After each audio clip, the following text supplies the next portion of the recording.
Drama presents Handumanan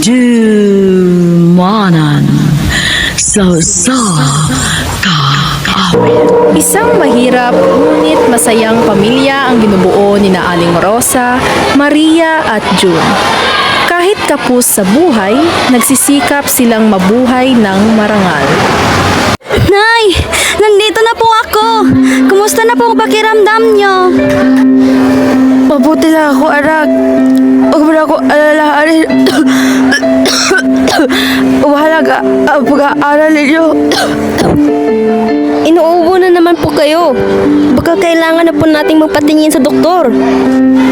Huwag na muna. Wala pa tayo sapat na pera. Nay! Gagawa po ako ng paraan. Ay kung lumala po ang sakit nyo. Salamat, anak. Napakabuti mong bata. Kinaumagahan, pumasok pa rin si Maria kahit mabigat ang kanyang kalooban. Magandang umaga, klase. Magandang umaga rin po. Uy, Maria, tila nalulungkot ka. May problema ka ba? Manhin po, ma'am. Masakit po kasi yung nanay namin eh. Wala po kami sapat na pera para sa kanyang gamot. Nalulungkot akong marinig iyan. Pero huwag kang mawala ng pag-asa. Tutulungan ka namin. Maraming salamat po, ma'am. Pag-uwi ni Maria, nakita niyang lalong nanghina ang kanyang ina. Ate, bilisan mo! Hirap na huminga si nanay! Ay, sandali lang po! Natawag po ako ng doktor!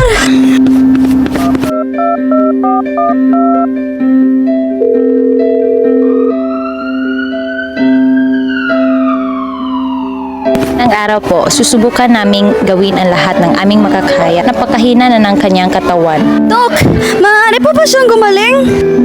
Ginawa po namin ang lahat. Manalangin po tayo. Maria! June! Ay, nandito lang po kami! Nay, huwag niyo po kami iiwan! Mga anak, pangako, ipagpatuloy ninyo ang inyong pag-aaral. Maging mabuting tao kayo. Mahal na mahal ko kayo. Opo, Nay! Ikapapangako po namin! Hindi po namin kayo bibiguin! Lungkot ko po. Wala na po siya. Lumipas ang ilang buwan, hindi naging madali ang buhay ni na Maria at June. Ngunit, hindi nila kinalimutan ang huling bilin ng kanilang ina. Maria, June, pinagmamalaki ko kayo. Kahit maraming pagsubok, hindi kayo sumuko.